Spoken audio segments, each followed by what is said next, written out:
Halo,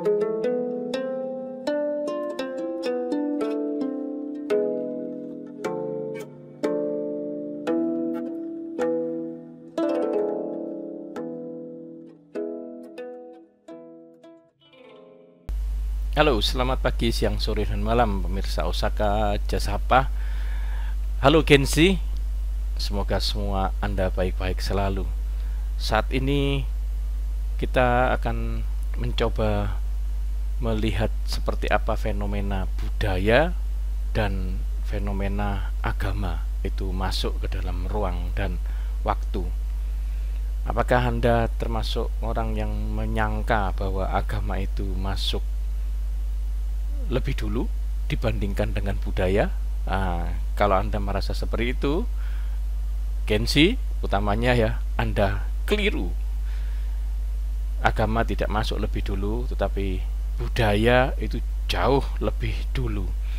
Mengapa orang kadang bisa salah kaprah, salah paham, sehingga menganggap bahwa budaya atau bahkan tulisan-tulisan itu ada didahului oleh agama, padahal sebetulnya yang namanya tulisan, nyanyian, lagu itu selalu menjadi lebih dulu ada dibandingkan apa yang disebut konsep sebagai Tuhan atau ilah atau yang diatur dalam agama. Nah, mungkin kita akan melihat tentang kosmologi atau budaya di Timur Tengah kuno, tentang bagaimana mereka memiliki pemahaman tentang kosmologi atau semesta. Nah, supaya kita lebih punya wawasan yang luas dalam memandang agama dan tidak mudah menjadi radikal atau menjadi puritan, ya. Semua diatur oleh agama. Enggak seperti itu. Kita lihat sekarang contoh bagaimana konsepsi kosmologi di Timur Tengah kuno. Nah, kalau kita lihat di Sumerian kosmologi yang kuno ya, ancient Sumerian, kita tahu bahwa Abraham itu orang Ur Kasdim, ya, orang Ur Kasdim atau kota Kasdim, di mana di Sumerian kuno. Nah, tentu orang-orang di Sumerian kuno punya konsep kosmologi. Nah, gambar ini adalah menunjukkan bagaimana mereka melihat semesta ini. Jadi semesta ini dia belum kenal yang namanya tata surya, heliosentris, belum kenal.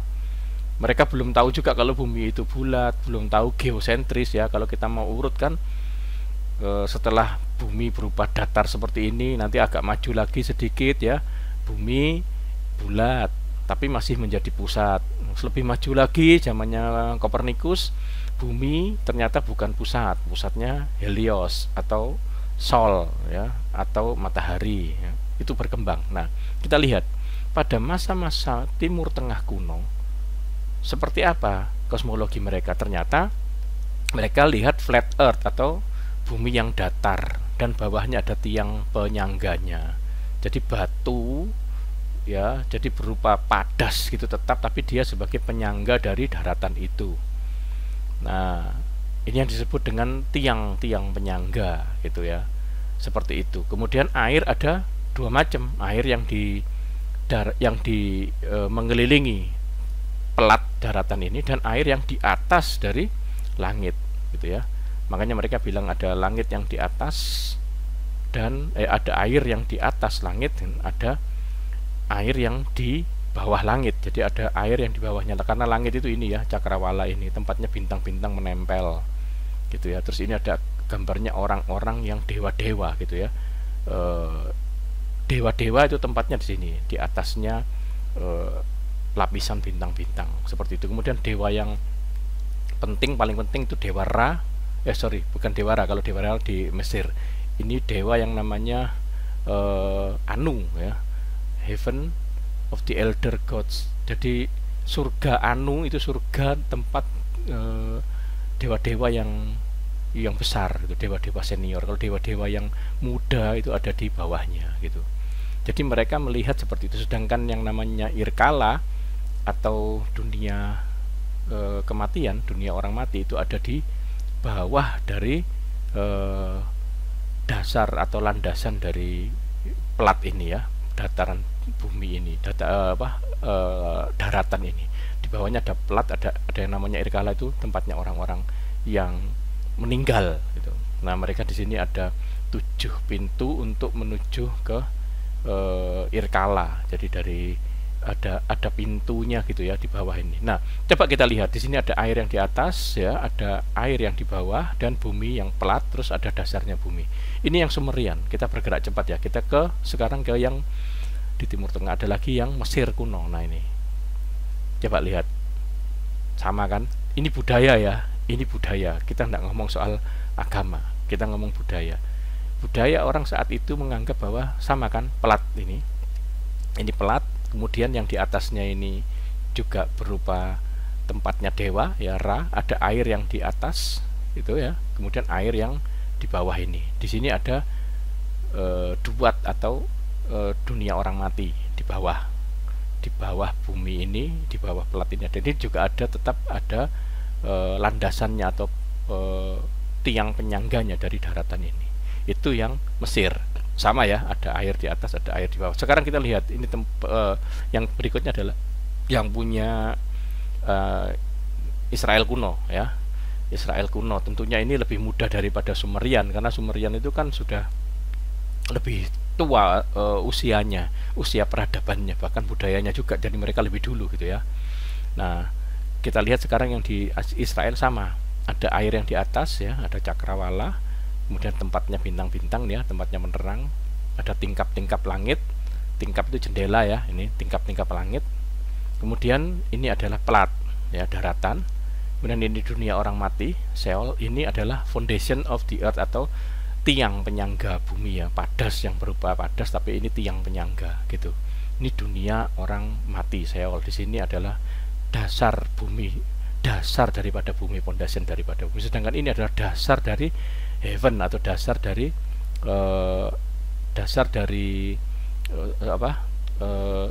alam surgawi ya. Nah, ini realm of God, berarti ini surga gitu. Sedangkan ini adalah air yang di atas. Jadi ada air yang di atas, ada plat, ada fondasinya, ada air yang di bawah ini sea ya. Oke. Nah, kalau kita lihat bahwa ada persamaan di zaman itu ya, di zaman kuno itu, tentang kosmologi seperti ini. Sebelum ada agama pun mereka sudah memiliki pengetahuan kosmologi yang seperti ini. Nah, artinya kalau ada buku agama, buku iman, buku teologi ya, yang menceritakan tentang penciptaan alam semesta, lalu patronnya atau modelnya yang diciptakan itu adalah menyebutkan yang ada namanya tiang, memisahkan air yang ada di atas dengan air yang ada di bawah ya, menunjukkan prosesnya gitu ya, menunjukkan prosesnya bagaimana terbentuk alam semesta yang seperti ini gitu ya, dengan konsep yang kuno ini.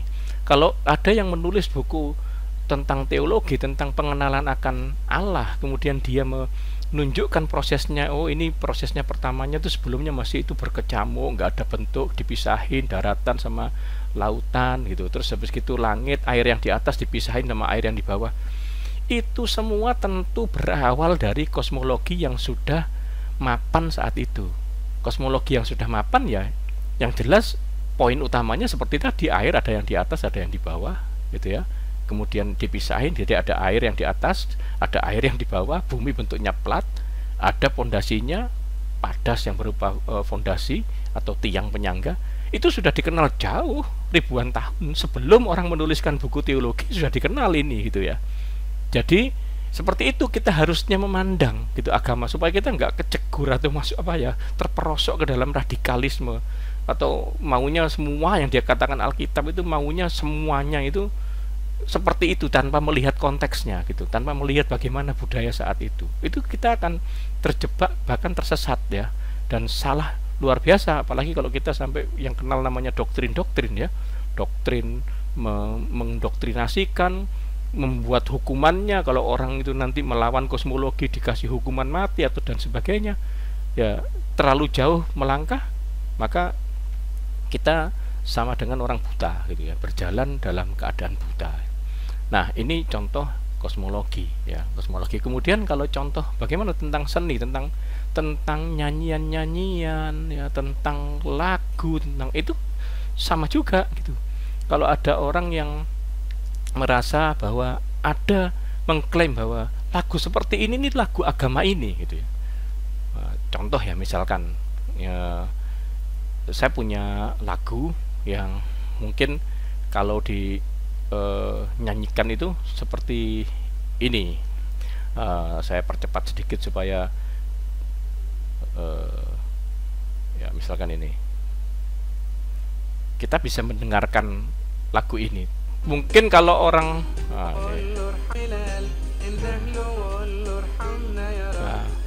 nah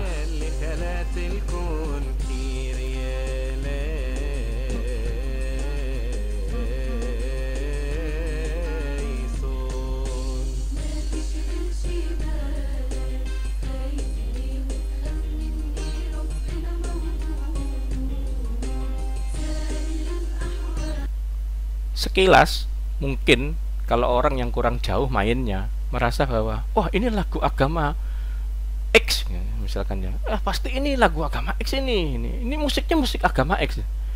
Itulah kebiasaan kita berpikir seolah-olah yang namanya agama X memiliki musik, agama X memiliki kosmologi ya, memiliki tadi itu kosmologi tentang alam semesta. Agama X memiliki musik ya, agama X memiliki seni. Jadi seolah-olah itu jadi kayak copyrightnya atau hak ciptanya agama.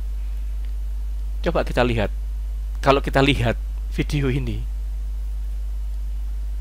kalau kita besarin, coba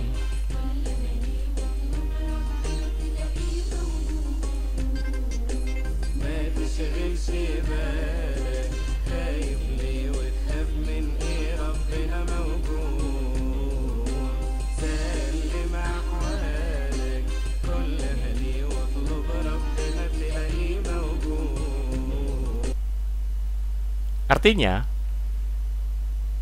nyanyian itu sangat kuno gitu. Itu adalah gereja Koptik di Mesir. Gereja Koptik didirikan pertama kali oleh Rasul Markus. Kapan? Ya tahun 33 ke atas, 35, sekitar 35 36. Apa bahasanya di sana? Ya, bahasanya tentu bahasa Arab, karena di sana memang Arab, Aram dan Arab ya, Aramaik karena orang-orang Syria berbahasa Aram, sedangkan orang-orang Arab ya berbahasa Arab, orang Bani Kedar, Bani apa yang anak-anaknya Ismail itu ya bahasanya bahasa Arab, maka lagu itu lagu Arab. Nah, gereja sudah tumbuh waktu itu.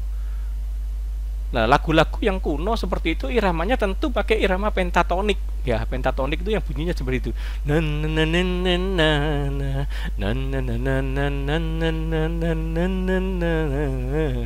Nah, lekuk-lekuk seperti itu ya, memang budayanya seperti itu.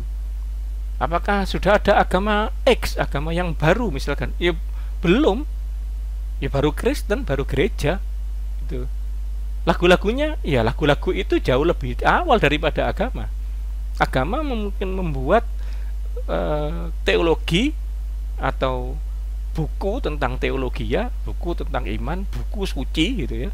Tapi lagu-lagu itu, irama itu jauh lebih dulu. Do, re, mi, fa, sol, la, si, do itu kan diatonik, semua bunyi do, di, re, ri, mi, fa, fi, sol, la, le, si, do. Ada berapa tuts yang putih dan yang hitam kalau di piano. Itu dalam zaman modern ditemukan. Ya, abad-abad pertengahan semua bunyi frekuensi itu dipetakan menjadi tuts di piano itu. Jadi kalau sedikit beda maka dia sudah naik jadi tuts yang lain. Ada tuts yang putih, ada tuts yang hitam. Tapi zaman-zamannya dulu orang-orang Timur Tengah kuno, ya mereka cuma mengenal mungkin senar gitar hanya 5 gitu. Makanya lagunya ya seperti itu tadi, sama kayak kita lihat gamelan. gamelan juga begitu, bunyinya ya cuma 5, tapi nadanya bukan diambil nada-nada yang seperti orang-orang Arab gitu, tapi sama. Bali sama 5 pentatonik gitu. Jadi lebih dulu mana agama sama seni sama lagu. Nah, bisa dipertimbangkan sendiri ya. Jadi produknya budaya ya seni, ya tentu dia jauh lebih dulu. Nah, sekarang kalau kita lihat lagu ini, lagu yang mungkin sebelum kita ngomong lagunya, kita lihat dulu apa yang ditulis oleh kitab suci tentang kosmologi tadi.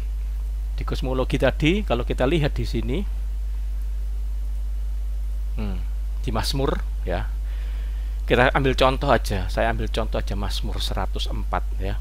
Pujilah Tuhan hai jiwaku, saya bacakan 1 sampai 5. Pujilah Tuhan hai jiwaku, Tuhan Allahku, Engkau sangat besar, Engkau yang berpakaian keagungan dan semarak, yang berselimutkan terang seperti kain, yang membentangkan langit seperti tenda, yang mendirikan kamar-kamar lotengmu di air. Mendirikan kamar-kamar lotengmu di air, maksudnya di mana?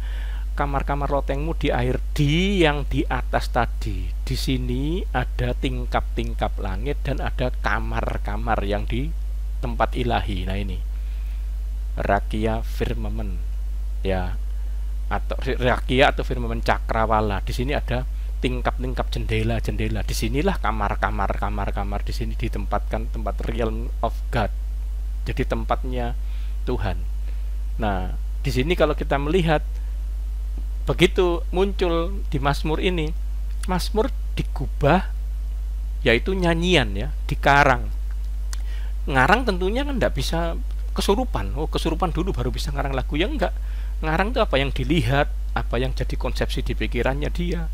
Ya, tentang bagaimana itu cakrawala, bagaimana kosmologinya. Makanya dia bilang, yang membuat angin sebagai suruhanmu ya, yang mendirikan kamar-kamar lotengmu di air, yang menjadikan awan-awan sebagai kendaraanmu, yang bergerak di atas sayap angin, yang membuat angin sebagai suruhanmu, dan api yang menyala sebagai pelayanmu, yang telah mendasarkan bumi di atas tumpuannya sehingga takkan goyang untuk seterusnya dan selamanya ya. Ingat ya, yang ayat ini, yang telah mendasarkan bumi di atas tumpuannya sehingga takkan goyang untuk seterusnya dan selamanya. Apa dasar bumi? Sama kosmologinya kalau kita lihat tadi. Apa? Ya ini foundation of the earth. Jadi sama di orang-orang kuno dulu, sebelum ada buku teologi, sebelum ada buku suci, ya mereka sudah berpikir tentang kosmologi. Itu kosmologinya ya seperti ini gitu. Makanya di sini disebutkan mendasarkan bumi ya pada tumpuan, jadi atas tumpuannya sehingga tak akan goyang untuk seterusnya dan selamanya. Ini terjemahan. Gimana kalau asli dari tulisan itu yang tidak pernah berubah dari dulu sampai sekarang? Kita lihat di sini. Nah, apa kata-katanya tadi yang 5 itu, yang mendasarkan bumi di atas tumpuannya sehingga tidak akan goyang selama-lamanya. Maka di sini dilihat ada yang di bahasa aslinya, ini yang di Bible Hub ya, Bible Hub. Kemudian ditulis di sini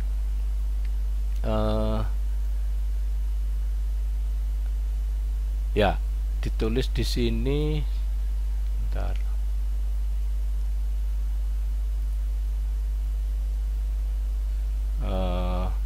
Ya, kita lihat yang chapter 104 ya, kan mulai ayat 1 sampai ke ayat 5 tadi ya, ayat 5. Nah, ini di sini disebutin Yasat Eretz Almekoneha Baltimot Olam Vaed ya. Yasat Eretz Almekoneha Baltimot Olam Vaed. Apa? Yasat Eretz kan the earth ya, who laid.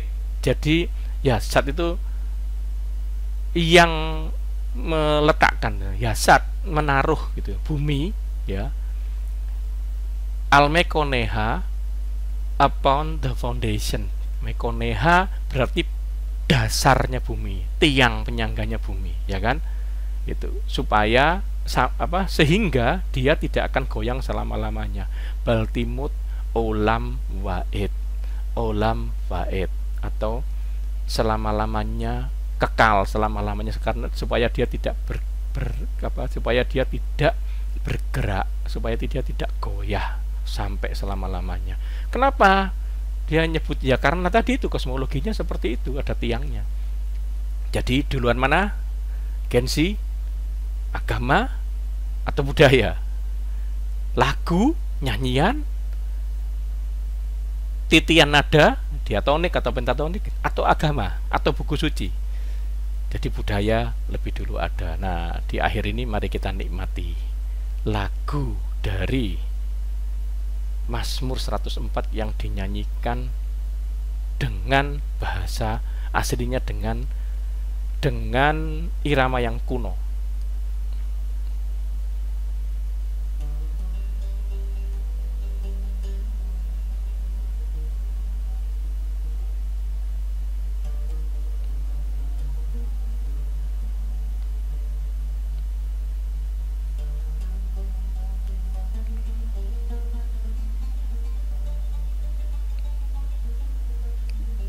Saya percepat sedikit.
Kalau kita dengarkan lagu itu iramanya khas pentatonik, tapi pentatoniknya Hebrew, ya.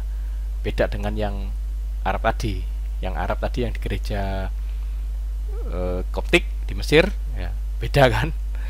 Beda, iramanya beda. Nah, kalau kita lihat di sini tadi yang dia nyanyikan di Mazmur 104 ya, ayat 1 sampai 5 yang dia nyanyikan tadi. Nah, seperti ini yang dia nyanyikan tadi kan. Ya. Barki nafsi et, dia nggak bilang Yahweh, tapi barki nafsi et Adonai. Adonai Elohe gadal tameot. Hot vehadar. Hot vehadar labasta oteor kasalmah.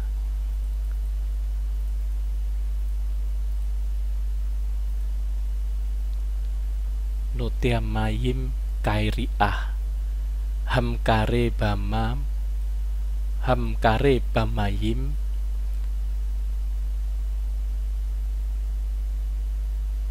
aliotaf hasamabim rekubov hamalek al kanperuah, ya. Baru nanti terakhir Ose ma'alkaf ruhot mesaretaf eslohet Nah, ini yang terakhir tadi yang tiang, tiang. Yasat Eretz al Mekoneha Baltimot Olam Faed. Yasat Eretz al Mekoneha gitu. Baltimot Olam Waed. Saudara bisa lihat Yama Ensemble. Dia banyak menyanyikan lagu-lagu tradisional dari Mazmur-Mazmur ya, ataupun kadang-kadang lagu-lagu yang bukan Mazmur tapi sifatnya yang lagu rohani. Yama Ensemble. Budaya lebih dulu ada dibandingkan agama. Tuhan memberkati.